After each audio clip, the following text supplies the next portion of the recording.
What's up, everybody? It's your girl, the Cyn Show, and yes, I am back with another episode. Ho, child, I am just trying to make it, okay? It is day 3 of 2025, and there's a lot of things going on, but the goings on, honey.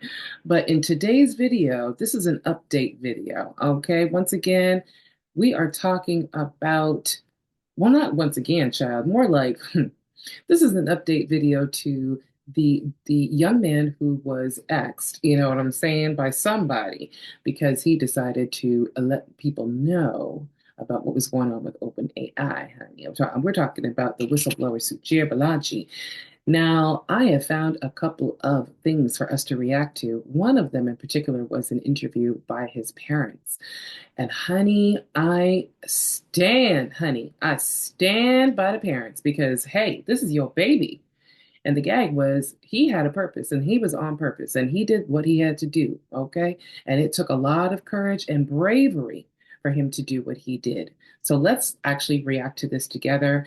You know, like I always say, the videos that I share with you guys and I put together, this is obviously for entertainment purposes only and educational purposes only. We obviously like to do what? We like to spit the bones, eat the meat, spit the bones, okay? But this is also some crazy awareness. And let's also have a conversation about this in the comment section because I find this to be very interesting. The way how the interviewer tried to sway, the parents, but the parents were very like on his ass, honey, as they should have been. But I like that guy's style. Y'all check him out. I will definitely put his link in the description. Of this video. But yeah, guys, let's have a whole combo about this because it's crazy.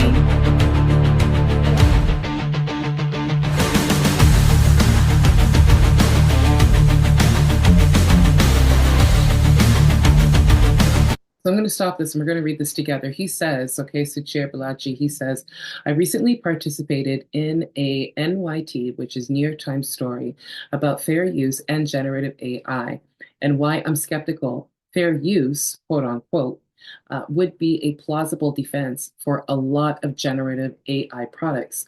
I also wrote a blog post, which was the suchir.net/fair use underscore .html about the nitty gritty details of fair use and why I believe this.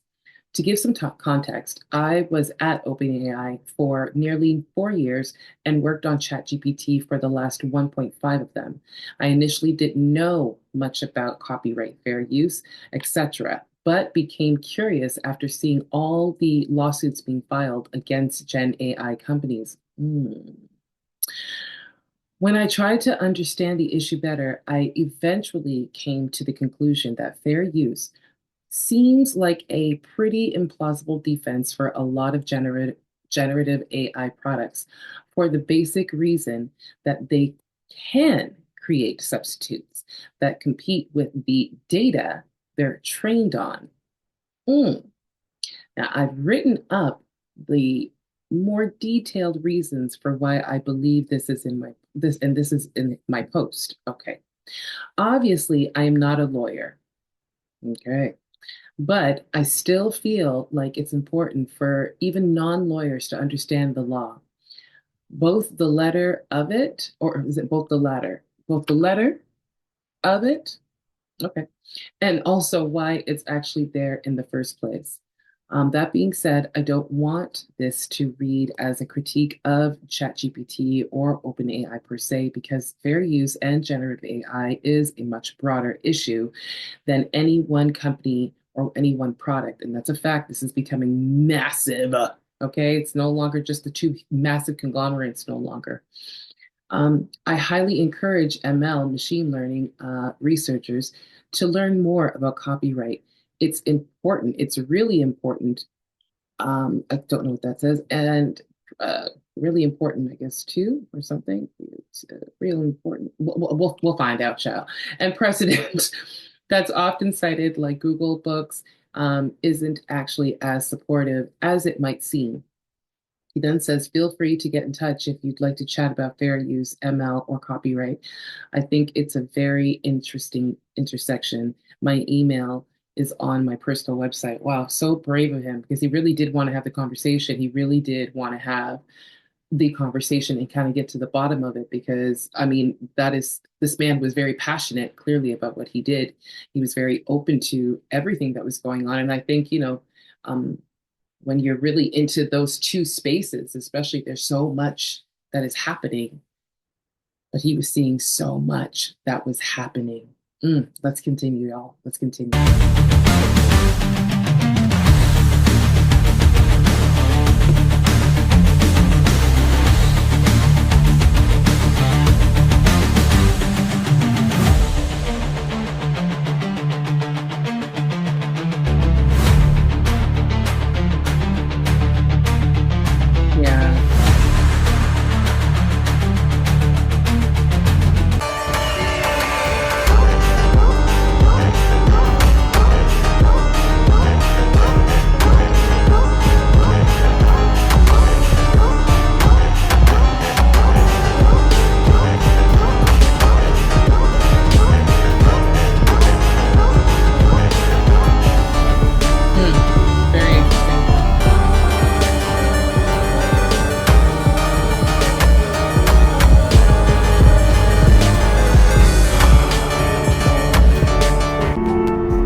Was he under pressure?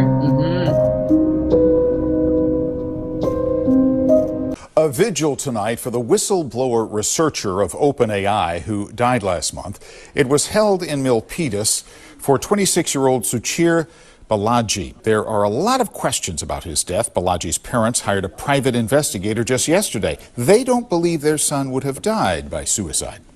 Yeah, I was the last person to talk to him. He was happy mood. He's not depressed or anything.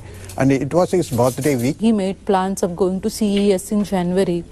That was the last phone conversation he had with anyone. He went into his apartment. He never came out. There was no suicide note left.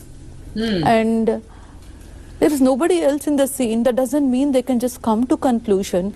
And we have seen the bloodshots in the bathroom, signs of fight in the bathroom. Vigil organizers say they're honoring Balaji's bravery and raising awareness to corporate accountability in artificial intelligence. Interesting, y'all. Ladies and gentlemen, joining me this evening are Suchir Balaji's parents, Purnima Ramarao and Balaji Ramamurthy.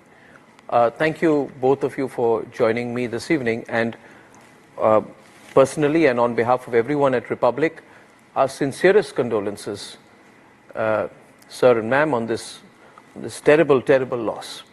I have personally been reading about this case, and I don't have the words to express how I feel or how I can convey, my personal sorrow to both of you. And I think it's very brave of you to come on my program this evening, so thank you. Is there something that either of you would like to say at the start, please, regarding Suchir and how he was found dead? That's very tragic and traumatic moment. I think it's little difficult for me to repeat that over and over again. But it was a couple of days since we were not hearing from him, and then we filed a police complaint and called the police to come and open the door, and that's how we found the truth. But unfortunately, we were not, as per the protocol, we were not allowed to go inside. We haven't received the pictures from the crime scene yet.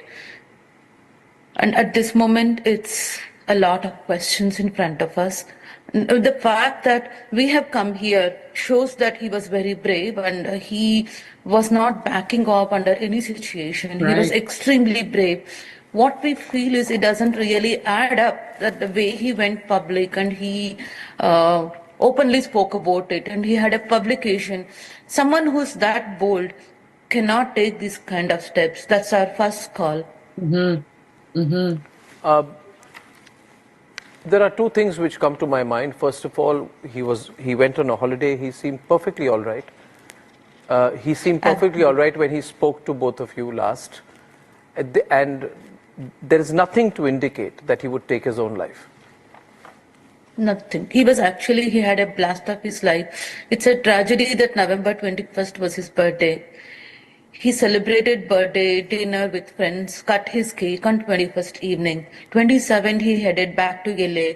When Suchir got out of Uber in front of his apartment complex, leasing office manager Corey saw him and he spoke to Suchir. He was happy.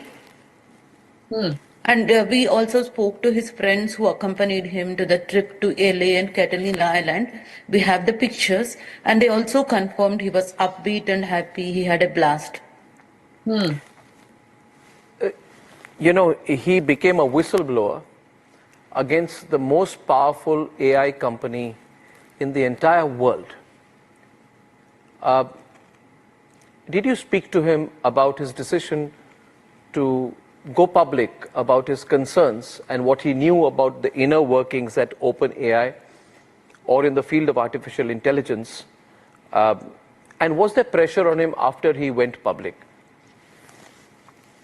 First of all, he never shared that he is taking New York Times interview with anyone. But what he had told me was he's doing a personal research and he's going to publish an article. Let's see what happens. Kind of like a warrior tone. He said, let's see what happens. But I only got to know after the New York Times interview went live. And I was really, really scared. And I called up a few of the family friends to see what's the implication of it. And I talked to Suchir and said, look, you should consult an attorney. And he did consult a copyright attorney. And also, he kept saying I've not done anything wrong and I've just expressed my opinion. What can happen from it? That's how his reaction was. Coming back to the concern, last time when we met, he did mention that lot of his colleagues have left OpenAI and they had their concerns of their own. And Suchir's concern was more of the copyright violation. And my response to that was it's unethical. And I don't think he was under any kind of pressure because the last time I met him, he was beaming with pride that he spoken against OpenAI. There was no such pressure seen in him. But he would have known about what were the inner workings at OpenAI. He would have, that's my point to you. There would have been, for those at OpenAI or elsewhere who would have obviously been hit by the New York Times article and him, there would have been a concern that this young man could go public with more information, with more data perhaps. He's already gone. And New York Times reported, he said he had a document to prove that there is copyright violation.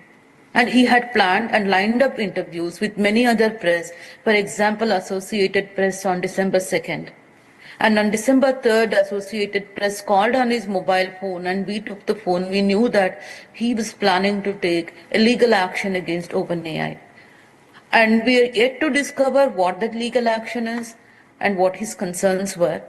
We need to get hold of his devices and explore further, do more forensic analysis to get to know what his concerns were. But my personal thinking is there might have been a threat in some form or the other. If we dig deeper, we will get it. Wow. So there are 2 points you've just made, Purnimaji. One is that he had planned a series of other interviews with high-profile media organizations, like you mentioned, the Associated Press. Second point you mentioned is that he was planning to take legal action against OpenAI. So and he had a document. You say that he had a document, so obviously someone with his background would keep files and data of what he was working on. Have those documents been retrieved? Where are those documents? Where are his personal records? And where is that data? We have the laptop and computer in a safe lock. And when we went to his apartment, we found that after 3 days, his computer was turned on and we were able to see the computer. That's a big surprise to us because he's a very secretive person. And we knew that there was a password to it. how were they able to get access to his desktop, not the laptop? And in the desktop, what we observed is the temp files under Google Chrome. We only see those temp lines for the Google Chrome, for the Google Drive, only from 29th when we picked up his desktop, not before that. So that's something that we are trying to explore through digital forensic. We are yet to begin all those initiatives, and we are taking it very seriously, doing thorough investigation. Searches were missing. Did anyone from OpenAI get in touch with Suchir after he became a whistleblower? Or did Sam Altman or any member of the OpenAI management get in touch with you since his demise? For the first question, we have chat log with Suchir. I don't think he connected with anyone with OpenAI, but we need to look at his emails and other details. We don't have complete answer. Coming to OpenAI, they are trying to get us on a Zoom call or something like that. We felt they're too pushy, and we don't want to talk to them at this moment. We are grieving. You asked Elon Musk for help. I saw the message that you put out on Twitter, on X, and he is in a powerful position to help if he wishes to. We all know his views and concerns about AI as well. Do you feel that this investigation will move? Because it does need to. We cannot leave this as an unexplained event. It's far too tragic and far too significant. Yes, our plan is to get many different investigators, not just one, a group of investigators to involve, and we want to get to the bottom of this issue. People are telling a lot of things, that there are many pointers that we were not aware, and because of holidays last week, we weren't able to reach many people, but this week it's going to go full-fledged. Did Elon Musk respond on DM or otherwise to your request for help? Because he was very categorical in saying that this doesn't seem like suicide. He was clear about that. But we're keen to know whether he responded in any way to your request. Not yet, but we're trying to get in touch with him. If he were to watch this, what would you say to him? Look, he believes in murder theory. We need to get to, right now, we are fighting against the entire AI industry, which is $100 billion or more. Yeah. The issue is not against one company. It's about the investment of hundreds of billions of dollars. Right. So we need someone powerful like Elon to support our cause. That's where we are going. So smart. Now, the news of Suchir's death also came just a day after a court filing named him in a corporate lawsuit against OpenAI. You also mentioned that he had told you or indicated that he would be taking legal action against OpenAI. Do you see a link between these two incidents? That's a corroboration as of now, but we need to find the facts, right? We just need to get the data, without which we cannot make any accusation. The San Francisco medical examiners have ruled out foul play. They say it's a case of suicide. As a parent, you know your child best, and you have said that we have hired a private investigator, did a second autopsy. What does that show? What do your findings so far reveal? Sorry to interrupt. First of all, medical examiner did not do thorough investigation. He did not take into consideration that there was no death note. And before coming to conclusion, they need to look at the emotional state. Was he depressed or something? They didn't even talk to me about it. Yeah. And as far as I know, they have not mentioned anywhere about the gunpowder residue or anything like that. So, within 40 minutes after he came, he made a conclusion about the cause of death. Can you please repeat the second question, Arnabji? My second question was that what did your investigation so far reveal? Because you have said that, I saw your comment somewhere that Suchir's apartment was ransacked, that there was sign of struggle in the bathroom. It looks like someone hit him in the bathroom based on blood spots. Oh boy. Right. But it has been so quickly declared a suicide. when there are obvious questions unanswered, when the parents are not happy with the explanation. It seems the whole thing seems to have been done in a terrible hurry. Yeah. To sort of try and make it an open and shut case. And like we actually found out from the autopsy that the cause of death cannot be what they declare to be, right? It Yeah. doesn't approve their decision. And we tried our best for 2 weeks. And our attorney, 2 days ago, he said it's a homicide. And yesterday, he said it's a suicide. And there's a lot of pressure on the city police, and there's a lot of pressure on medical examiner's office. We can see there is kind of like manipulation. And what we are going to do is we're going to get his body parts and do the toxicology also on our own. We want to get to the bottom of it. We made a request to preserve his body parts for the toxicology test. You said there's a lobby. You indicated there's a lobby that's trying to put pressure in this case. Can you elaborate? Absolutely. Like the inconsistency in how our attorney was talking about this matter. Every day he keeps changing his narrative on what is the cause of death. And he tells, from past 2 weeks, he's been telling that he's spoken to chief of police and they are going to start the homicide investigation. He comes and states it's homicide. And then yesterday he just came and said, no, he shot himself. Like, he didn't. I asked our attorney, look, you need to take a look at the crime scene pictures. You need to find the position of the gun, and we need a lot of details, right? The blood spot in his apartment looks like it's moved, and there are a lot of inconsistencies in the information and the narrative. You need to look at all of these, but he was reluctant to even talk to us about it. Well, we are going to follow this very, very closely. I can share with you that across our country, across India, across Bharat, people are really, really, sad at what has happened, and they've been following the details. And, a lot of messages of support coming into you right now. Suchir was an exceptional young man, just 26 years old, and great talent. And I think we owe it to him and to his family to get to the bottom of this. For joining me this evening, Purnima ji and Balaji Ramamurthy, I thank you very much from the bottom of my heart. And we will be in touch. Thank you so much.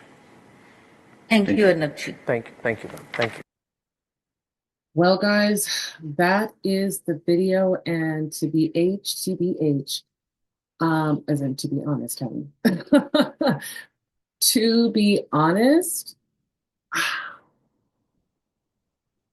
yeah, it's giving, like, I definitely, if this is not being taken by the FBI, like this for sure, it should. And what's funny is that another thing I was thinking as I was watching this, because as I said, I stand with the parents. The parents have every right to do a full investigation of what happened to their son. Their son went in on this thing because he believed in what he was doing, only for him to find some certain things. And so it kind of had me thinking about how just at the end of last year, that we had a lot of these young men, in their 20s, coming up as whistleblowers and vigilantes. You know what I'm saying? Guys, like, really, like, my ears scratching because I'm like, it's either somebody's talking about my ass or I'm talking some real shit. Right? Second to that, I said to myself, last thing I was thinking as it was ending, I was just thinking about what's going down in America, where you guys are looking at, I think it's called the H-1B visas. And a lot of this, I am looking at the fact that, yeah, it's great for this to happen. It's great for them to open up for, it's great for them to open up for, it should be anybody, not just a particular country, because it's a lot of Indians. It seems like it's being correlated with when it comes down to this H-1B visa. But I think it is honestly open for anybody who actually is eligible, is what I'm saying. What I basically am saying, because I'm saying a lot, I know, was as soon as I when we got to that part, I'm thinking about anybody who is intending on coming into the States, um, and you happen to get one of these visas and you happen to get one of these jobs, like, you better be careful. You better, even I need to be careful. I mean, everybody should be careful. But all I'm saying is, the opportunity is amazing and it's very grandiose once it happens. But once you start to see the inner workings of why the machine works the way it works, do you believe in that dream anymore? You know what I mean? Do you believe in it?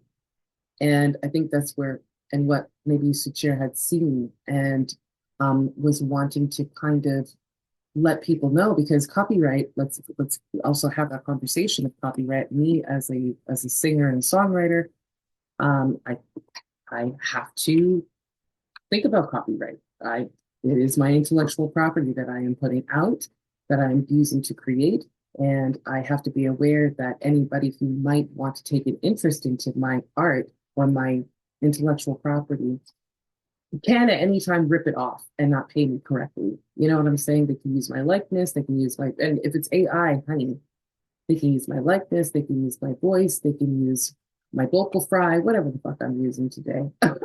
But like, they can do whatever they want and I wouldn't know about it. You know what I'm saying?